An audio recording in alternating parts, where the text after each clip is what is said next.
거듭난 사람은, 다시 태어난 사람은 하늘로부터 위로부터 성령 하나님에 의해서 태어난 사람은 내가 이것을 하겠습니다. 제가 저것을 하게 보겠습니다. 예수님을 위해서 이렇게 살아보겠습니다. 말하지 않습니다. 그리고 내가 이걸 하고 있으니까 잘하고 있죠. 내 재능을 자랑한다. 인기를 머리를 내서 사람들 앞에 하지 않습니다. 죽으셨다가 부활하신 이유는 죽은 자나 산 자, 살아있는 사람이나 죽어있는 사람이나 모두에게 주인 되려고, 주인 되시려고, 주님이 되시려고 부활하셨습니다. 이 시간에 예수님이 주인 되면 무엇인가? 예수님이 나를 완전히 가지고 나를 완전히 통치하고 이 교회를 가지셨고 이 교회를 통치하시는 분, 그리고 온전히 완성하시는 분 계속 소개를 드렸습니다. 이제는 내가 내 마음대로, 내가 내 재능대로, 내가 내 익숙한 대로, 내가 내 상처대로 살지 않고 예수님이 하라는데, 예수님이 지시하는 대로 살게 되었습니다. 이것이 매일의 간증입니다. 성령으로 다시 태어나서, 성령으로 다시 태어나서 예수 피 속에 계속 있으므로 예수의 살을 떠먹고 예수의 피를 마시는 영원한 생명을 갖고 영원한 생명을 지속적으로 살고 있는 사람이, 예수님이 살아주시는 대로 살아주는 사람, 이게 간증입니다. 이 세상에서 내 영혼이 기도합시다. 부활이 경험되지 않으면은 전혀 예수님과 상관없는 삶을 살게 됩니다. 종교적인 삶을 살게 되는 것이죠. 내가 믿어서, 내가 이렇게 하기 때문에, 내가 너에게 이렇게 해줬기 때문에, 너는 나에게 이렇게 하고, 내가 하나님께 이렇게 했기 때문에 하나님은 나에게 이렇게 하라고.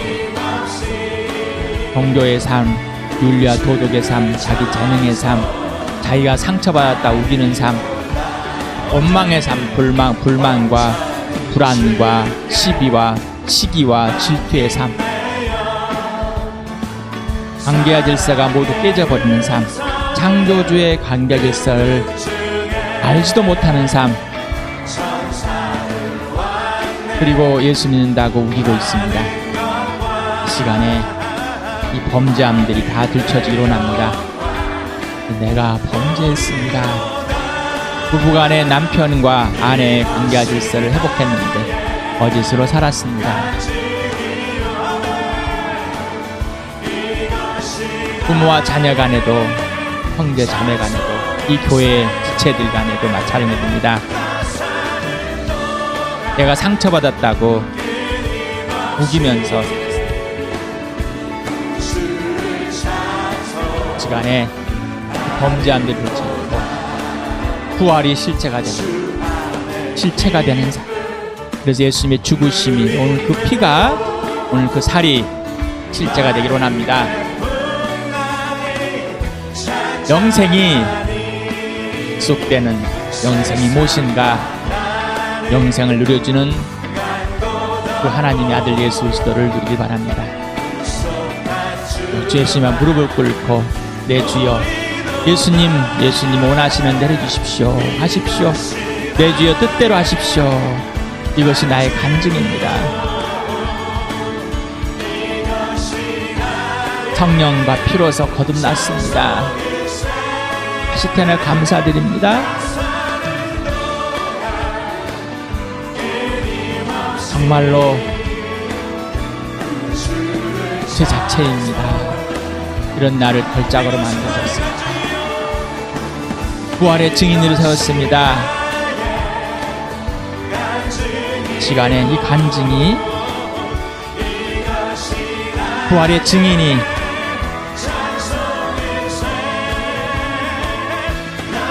부활의 삶을 사는, 예수의 죽으심을 삶을 사는, 예수의 핏값을 사는 은혜를 누리는 사람입니다. 회개하라. 예수를 믿어라. 예수님께 굴복하라. 믿고 예수께 직접 순종하라. 나와 같이 나처럼 순종하라. 할렐루야. 하나님, 우리 사는 동안 주님을 찬 예수님이 부활하셨습니다. 이제 부활하시고 다니십니다. 새벽에 부활하셔서 저녁에, 그리고 이제 또 얼마나 시간이 며칠이 지났는지 모르지만은 후에 보는 시간 갖겠습니다. 먼저 지난번에 했던 내용을 20장을 오늘은 지난번에 했던 19절에서 23절 또 하고요. 그 다음에 29절까지 할 내용을 또 가겠습니다. 시작. 주간의 첫날 이른 새벽에 막달라 사람 마리아가 무덤에 가서 보니 무덤 오기를 막은 돌이 이미 옮겨져 있었다. 그래서 그 여자는 시몬 베드로와 예수께서 사랑하시는 그 다른 제자에게 달려가서 말하였다. 누가 주님을 무덤에서 가져갔습니다. 어디에 뒀는지 모르겠습니다. 베드로와 그 다른 제자가 나와서 무덤으로 갔다. 둘이 함께 뛰었는데 그 다른 제자가 베드로보다 빨리 달려서 먼저 무덤에 이르렀다. 그런데 그는 몸을 굽혀서 삼배가 놓여 있는 것을 보았으나 안으로 들어가지는 않았다. 시몬 베드로도 그를 뒤따라왔다. 그가 무덤 안으로 들어가 보니 삼배가 놓여 있었고 예수의 머리를 싸맸던 수건은 그 삼배와 함께 놓여 있지 않고 한 곳에 따로 객혀 있었다. 이제서야 먼저 무덤에 다다른 그 다른 제자도 들어가서 보고 믿었다. 아직도 그들은 예수께서 죽은 사람들 가운데서 반드시 살아나야 한다는 성경 말씀을 깨닫지 못하였다. 그래서 제자들은 자기들이 있던 곳으로 다시 돌아갔다. 그런데 마리아는 무덤 밖에 서서 울고 있었다. 울다가 몸을 굽혀서 무덤 속을 들여다보니 흰 옷을 입은 천사 둘이 앉아 있었다. 한 천사는 예수의 시신이 놓여있던 자리 머리맡에 있었고 다른 한 천사는 발치에 있었다. 천사들이 마리아에게 말하였다. 여자여 왜 우느냐? 마리아가 대답하였다. 누가 우리 주님을 가져갔습니다. 어디에 두었는지 모르겠습니다. 이렇게 말하고 뒤로 돌아섰을 때 그 마리아는 예수께서 계신 것을 보았지만 그가 예수이신 줄을 알지 못하였다. 예수께서 마리아에게 말씀하셨다. 여자여 왜 울고 있느냐? 누구를 찾느냐? 마리아는 그가 동산직인 줄 알고 여보세요. 당신이 그를 옮겨 놓았거든 어디에다 두었는지를 내게 말해주세요. 내가 그를 모셔가겠습니다 하고 말하였다. 예수께서 마리아야 하고 부르셨다. 마리아가 돌아서서 히브리 말로 라보니 하고 불렀다. 그것은 선생님이란 뜻이다. 예수께서 마리아에게 말씀하셨다. 내게 손을 대지 말아라. 내가 아직 아버지께로 올라가지 않았다. 이제 내 형제들에게 가서 이르기를 내가 나의 아버지 곧 너희 아버지 나의 하나님 곧 너희 하나님께로 올라간다고 말하여라. 막달라 사람 마리아는 제자들에게 가서 자기가 주님을 보았다는 것과 주님께서 자기에게 이런 말씀을 하셨다는 것을 전하였다. 오늘 할 내용을 같이 읽겠습니다. 시작. 그날 곧 주간의 첫날 저녁에 제자들은 유대 사람들이 무서워서 문을 모두 닫아 걸고 있었다. 그때 예수께 와서 그들 가운데로 들여서서 너희가 평화가 있기를 하고 인사말 하셨다. 이 말씀을 하시고 나서 두 손과 옆구리를 그들에게 보여주었다. 제자들은 주님을 보고 기뻐하였다. 예수께서 다시 그들에게 말씀하셨다. 너에게 평화가 있길 빈다. 아버지가 나를 보내신 같이 나도 너희를 보낸다. 이렇게 말씀하신 다음에 그들에게 숨을 불어넣으시고 말씀하셨다. 성령을 받아라. 너희가 누구의 죄든지 용서해주면 그 죄가 용서될 것이요 용서해주지 않으면 그대로 남아있을 것이다. 12제자 가운데 하나로서 쌍둥이라는 불리는 도마는 예수께서 오셨을 때 그들과 함께 있지 않았다. 다른 제자들이 그에게 우리는 주님을 보았소 하고 말하였으나 도마는 그들에게 나는 내 눈으로 그의 손에 있는 못자국을 보고 내 손가락을 그 못자국에 넣어보고 또 내 손을 그의 옆구리에 넣어보지 않고서는 믿지 못하겠소 하고 말하였다. 여드레 뒤에 제자들이 다시 집 안에 모여 있었는데 도마도 함께 있었다. 문이 잠겨 있었으나 예수께서 와서 그들 가운데로 들어서서 너희에게 평화가 있기를 하고 인사말 하셨다. 그리고 나서 도마에게 말씀하셨다. 내 손가락을 이리 내밀어서 내 손을 만져보고 내 손을 내 옆구리에 넣어보아라. 그래서 의심을 떨쳐버리고 믿음을 가져라. 도마가 예수께 대답하기를 나의 주님 나의 하나님 하니 예수께서 도마에게 말씀하셨다. 너는 나를 보았기 때문에 믿느냐? 나를 보지 않고도 믿는 사람은 복이 있다. 예수님의 죽으심 앞에 여러분은 어디에 있었는가? 또 예수님의 부활하신 무덤에서 묻혔을 때 당신은 어디에 있었는가? 예수님이 부활하였을 당신은 어디에 있었는가? 이 질문들을 해보았습니다. 어디에 있습니까? 오늘도 사도행전과 요한복음과 그다음 요한 1서를 같이 읽겠습니다. 시작. 예수께서 버림을 받으신 것은 하나님이 정하신 계획을 따라 미리 알고 계신 대로 된 일이지만 여러분은 그를 무법자들의 손을 빌어서 십자가에 못 박아 죽였습니다. 그러나 하나님께서는 그를 죽음의 고통에서 풀어서 살리셨습니다. 그가 죽음의 세력에 사로잡혀 있는 것을 있을 수 없는 일이기 때문입니다. 그러나 보혜사 곧 아버지께서 내 이름으로 보내실 성령께서 너에게 모든 것을 가르칠 것이며 또 내가 너에게 말한 모든 것을 생각나게 하실 것이다. 아직도 내가 너에게 할 말이 많으나 너희가 지금은 감당하지 못한다. 그러나 그분 곧 진리 영이 오시면 그가 너희를 모든 진리 가운데 인도하실 것이다. 그는 자기 마음대로 말씀하지 않으시고 듣는 것만 일러주실 것이요 앞으로 올 일들을 너희에게 알려주실 것이다.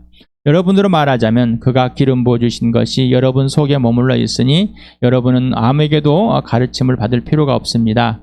그가 기름 부어주신 것이 여러분에게 모든 것을 가르쳐줍니다. 그리고 그 가르침은 참이요 거짓이 아닙니다. 여러분은 그 가르침대로 언제나 그리스도 안에 머물러 있으십시오. 예수님이 부활하신 나타난 순서를 이렇게 짜봤다고 그랬습니다. 예, 성경에 이렇게 차례대로 학자들이 잘 연구를 해가지고 이렇게 순서를 만들어 놨습니다. 그래서 저도 인용을 해가지고 이렇게 여러분에게 제공합니다.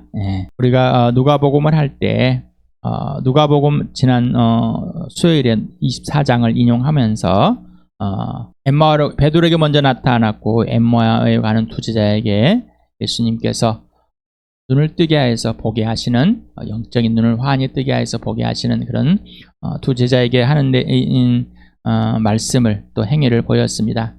그리고 이제 10명의 제자들을 도마가 없는 요한복음 지금 20장을 하고 있습니다. 그 다음에 11 제자들에게 이제 도마가 포함된 제자에게 나타납니다. 자, 그리고 7번째, 8번째, 그 다음에 9번째, 10번째 뭐 이렇게 해가지고 11번째 이렇게까지 이제 순서를 정하고 있습니다. 참고하시 바랍니다. 20장 지난 수요일에 했던 내용 중에 난해 구절들이 있습니다.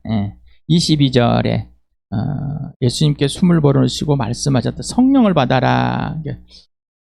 왜 여기서 그랬을까? 내용입니다. 숨을 불어넣다라는 이 단어가 있는데 여기에 한 번만 사용됐답니다. 한 번만. 그런데 입김을 뿜다, 숨을 내쉬다, 뭐 이런 내용의 의미를 담고 있는 단어라는데 여기서는 딕설법 단순 가고를 사용해서 단순히 동작의 발생만을 나타낼 때 하는 것. 그래서 예수님이 갑자기 이 동작을 하셨습니다. 숨을 불어넣고 성령을 받아라. 네. 이 단어는 창세기 2장 7절하고 에스겔 7장 9절에서 헬라어로 구약을 70인의 사람들이 번역을 했다. 70인역이라고 합니다.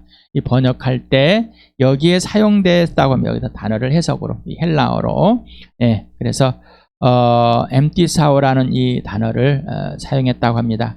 창세기 2장 7절에 생기를 그고에 불어 넣으시니라는 이 단어일 때 히브리어 나파으라는 이 단어인데 숨을 쉬다, 뭐 불어넣다, 뭐 그런 다른 내용의 단어도 있습니다. 여기에서 한번 사용했는데 이거를 헬라어에 숨을 불어넣다 이 단어를 사용했답니다. 그 다음에 에스겔서 7장에 보면은 이 죽음을 당한 자들에게 불어넣어서 살아나는 것을 표현한 이 이스라엘 백성들이 다시 살아나는 것을 봤습니다. 사람이 다시 살아나는. 그래서 창세기 2장 7절에는 물질로 사람을 만들고 사람이 사람 되는 모양을 취했을 때, 에스겔 32장 9절에서는 이스라엘 죽음에 살아나는 그러한 모양을 보였습니다. 그러나 여기에서는 하나님의 영을 성령을 받으라고 숨을 쉬셔서 뱉으셨습니다. 네. 그래서 여기에서는 받아들여야만 한다라는 의미로 받아라라는 명령보다는 명령하는데 꼭 뜻은 뭐예요? 받아들여야만 한다라는 의미를 갖고 있답니다. 여기서 이제 받아라는 이 단어가 수치하다라는 남반어, 뭐 이런 수없이 봤던 단어입니다. 많이 사용되어 있습니다. 200번이 넘게 사용된 것 같습니다. 그래서 여기는 이제 뭐 받다, 수치하다, 받아들이다, 뭐 영접하다, 뭐 이런 의미를 갖고 있는데, 여기는 명령법 단순 과거를 사용했는데, 명령법 단순 과거는, 이 과거는 지금까지 하고 있지 않은 행위에 대한 즉각적으로 명령할 때 행하라고, 그래서 즉각적으로 행하라고 이렇게 명령할 때 사용되는 문법이라고 합니다. 그래서 받아들여라, 그하게 하라, 뭐 이렇게 난해가입니다. 성령론에 대해서 의문을 가지게 됩니다. 분명히 성령은 예수님이 죽으시고 부활에 승천하신 후에 오시기로 했는데, 예수님이 부활하신 후에 성령을 아직 하늘로 올라가지 않았는데 왜 성령을 받으라고 했느냐, 여기에 대한 이제 의문점들을 갖고 있습니다. 근데 미리 성령님을 부어주셨기 때문에 제자들이 언제 성령을 받았느냐, 여기에 대해서 이제 논쟁을 하고 또 이 해석을 어떻게 할 것인가 따지고 그래왔다고 그럽니다. 지금까지. 예. 첫 번째는 오순절 때 성령 강림을 상징적으로 미리 반복적으로 약속했다. 뭐 그 후에 오순절에 약속대로 성령이 임했다. 뭐 이 정도로 이것이 제일 무난한 해석 아니냐라고 이제 각자들은 그렇게 합의를 하는데, 또 각자들마다 다 다릅니다. 또 두 번째는 이미 그리고 최초로 성령을 받을 때였다. 미리 받았다. 아직 뱃속에 생수가 안 흘렀는데 이제 생수가 흐르게 했다. 제자들에게 실제로 성령이 임한 기록이 없습니다. 여기서. 그래서 이거를 또 지지할 수 없다. 이렇게 하고 있습니다. 또 세 번째는 1번과 2번은 절충한 후 약속대로 오순절 때 모든 사람에게 성령이 임했지만 본문에서처럼 제자들에게는 특별히 미리 예수님과 함께 있는 성령을 보여주셨다. 뭐 이렇게 또 해석하고 싶어하는 것입니다. 그런데 그 성령이 임한 기록이 없다. 사도행전 1장 8절에 너희가 성령 임하면이라고 함으로써 아직 성령을 받지 않는 그런 상황을 표현하고 있습니다. 이제 요한복음 그 20장 23절에 또 난해 구절이 있습니다. 너희가 누구의 죄든지 용서해주면 그 죄가 용서될 것이요 용서해주지 않으면 그대로 남아있을 것이다. 이 난해 구절인데, 사도들이 죄를 용서하는 특권을 가졌다. 사도들이. 근데 여기에 너희라는 이 단어가 있는데, 여기를 베드로로 칭의해서 베드로의 뒤는 교황들에게 제사함을 권한을 부여했다라고 가톨릭에서 이렇게 해석을 하고 있답니다. 이 두 가지 해석을 어떻게 받아들여야 될 것인가? 과연 사람들에게, 제자들에게 제사함의 권한을 줬을까?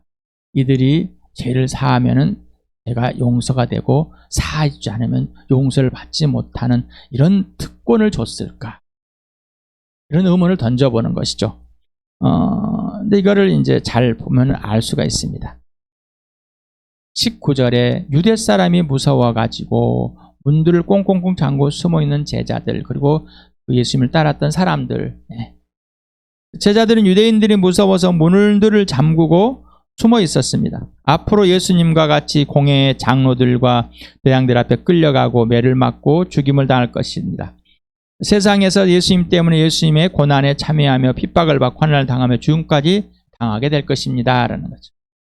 성령이 임하면은 성령님께 제자들을 부활의 1차 목격자로 부활의 증인으로 세우실 것이다. 그때 그들을 향해 복음을 선포하기 위해서는 그들을 용서하고 사랑해야만 환난과 핍박과 목숨의 위협 아래에서도 복음을 전하게 됩니다.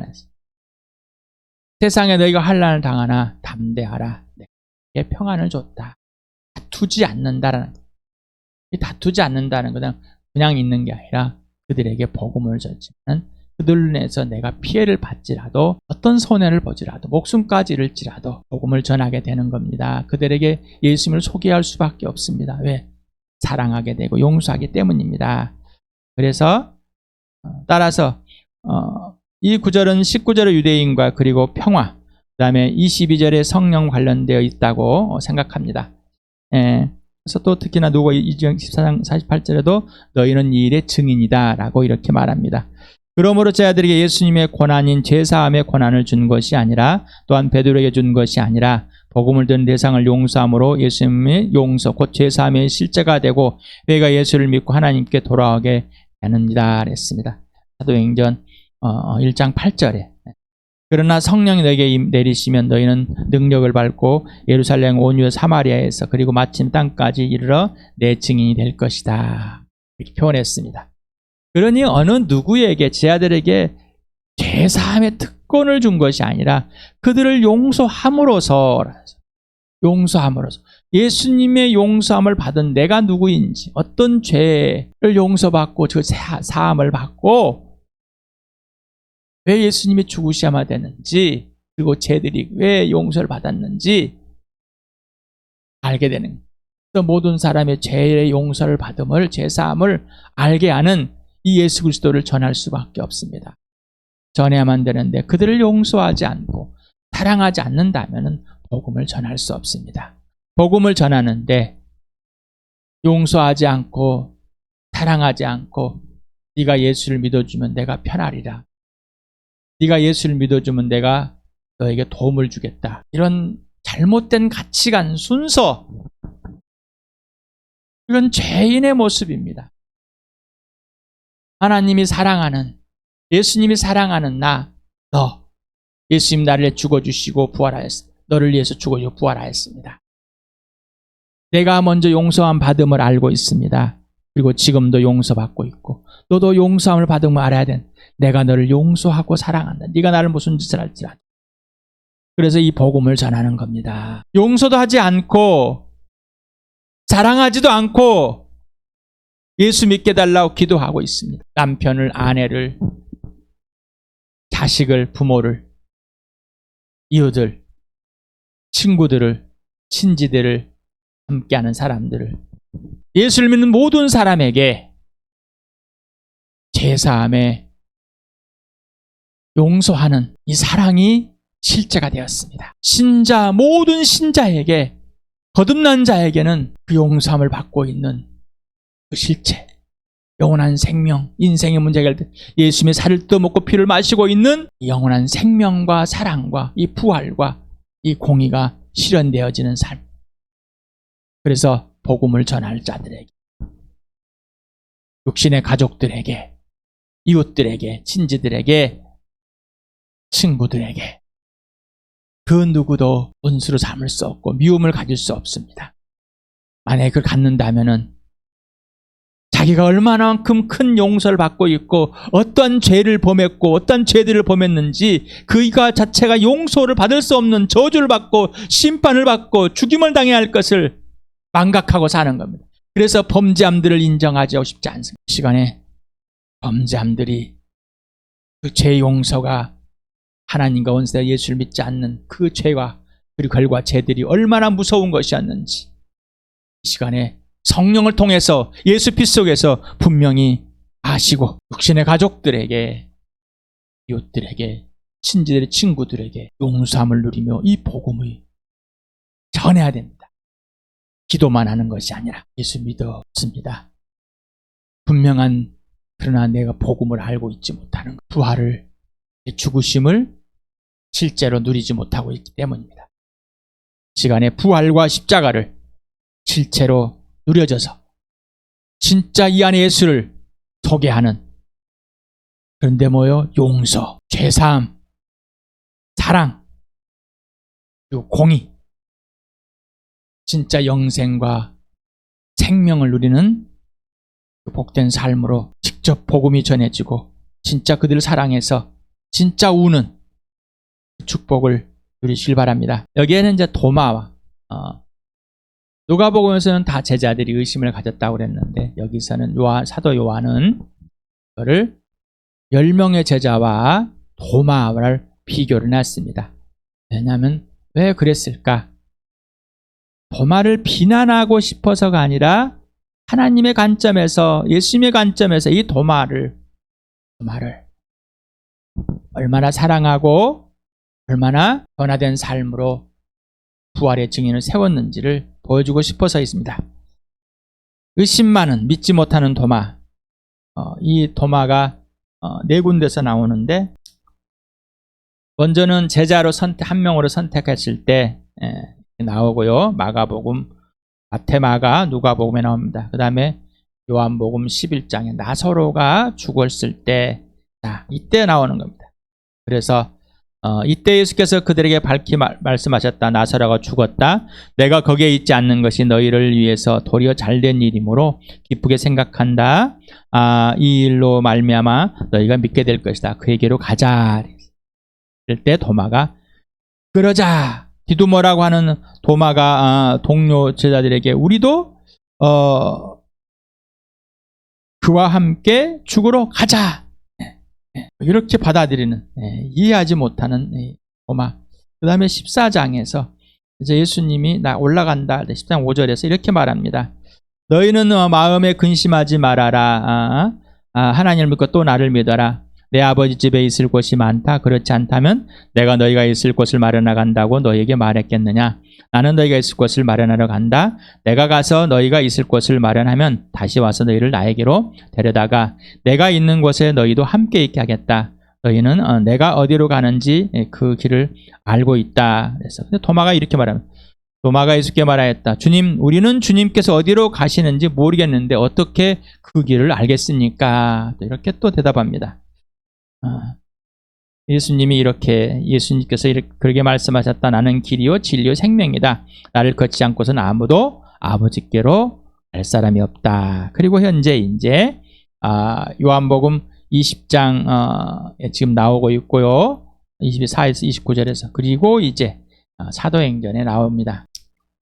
도마는 이해하지 못하여 엉뚱한 질문에 대답을 하고 스스로의 눈에 보이는 현장과 현실로만 인식하고 믿는다는 의심 많은 도마로 기록된 사실은 당신은 어떤 생각, 어떤 평가, 어떤 판단, 어떤 감정, 어떤 태도입니까?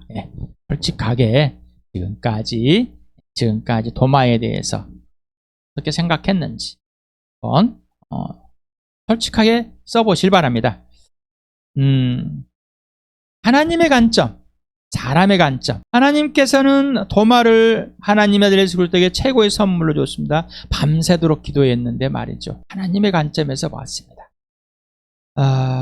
여러분은 어떤 관점에서 보면서 당신의 관점, 당신의 기준의 관점. 이거는 거짓말적인 사탄의 속은 관점입니다.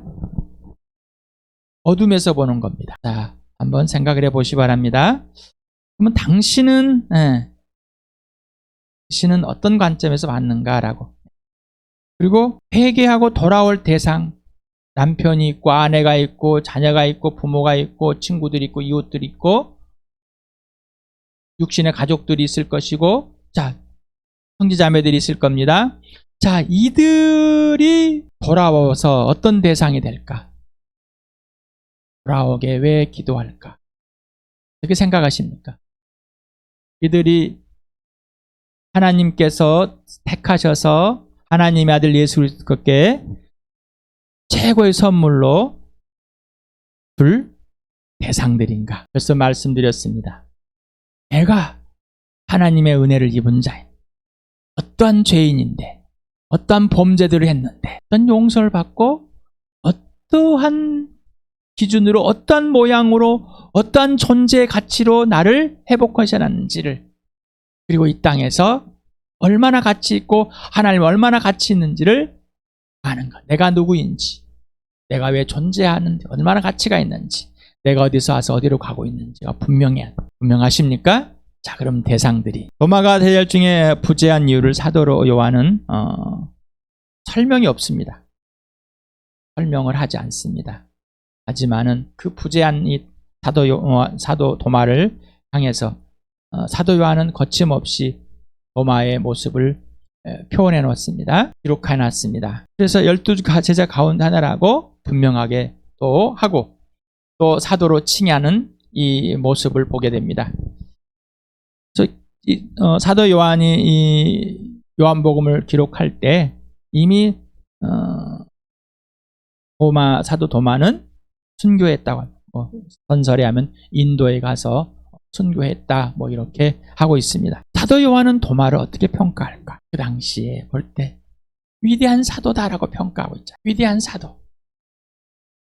그리고 이제 모든 사람에게 도마와 같은 우리 모습을 다 들추인 것은 엉뚱한 말도 안 되는 생각, 이해하지 못하는 자, 현장에 있어서 만지고 경험만 해야지만이, 눈으로 봐야지만이 믿겠다고 우기는 사람, 이들 향해서 나를 보지 않고 믿는 사람은 복이 있다. 도마는 진짜 고백한 나의 주님이고 나의 하나님이다고 고백을 하게 되는, 하나님으로 고백했습니다. 예수님을 하나님으로 고백했습니다. 예수님을 하나님으로 고백했습니다. 예수님을 주님이고 하나님으로 고백을 했습니다. 그러면서 무시한 게 아니라 이것 때문에 넌 나를 믿는데, 자, 나를 보지 않고 믿는 사람은 진짜 복이 있다. 여러분들 어떻습니까? 부활하신 예수를 보지 않고 믿고 있습니까? 당신은 복이 있는 사람입니까? 진짜로? 아니면 그런가 보다. 자, 오늘 기준으로, 지금 이 시간을 기준으로 예수 믿기 전에, 그도 예수 믿고 후에 지금까지 오면서 당신은 지금 복 있는 사람이에요. 원망의 삶을 불안과 초제, 근심의 삶을 살고 있습니까? 아니면은 정말로 복 있는 사람, 인생의 문제 해결돼 영원한 생명을 가진 사람, 억울한 인생을 살고 있습니다. 누군가 나에게 내 삶을 인정해달라고 살고 있습니다. 사랑과 용서로, 복음으로 살고 있습니까? 당신은 사도 도마처럼 부활하신 예수를 믿고 전과 믿음의 삶이 예수님이 전부가 된 삶을 살고 있는가? 당신의 믿음은 당신에게 나왔는가? 아니면 오직 예수 그리스도의 믿음인가? 당신은 성령으로 거듭났는가? 아니면 당신의 기독교와 윤리, 도덕, 행위로 예수를 믿고 있고 하나님 나라에 들어간다고 또 가기 위해서 살고 있는가? 성령으로 거듭난 사람만이 성령 인도함을 받고 있는 사람입니다. 당신은 성령의 인도함을 받고 부활의 증인의 삶을 살고 있는가? 오늘 시간에 한번 질문들을 해보시 바랍니다. 은혜를 입은 자로 완전히 새 사람으로 변화된 삶을 살고 있는지 안에 같이 누려봅시다.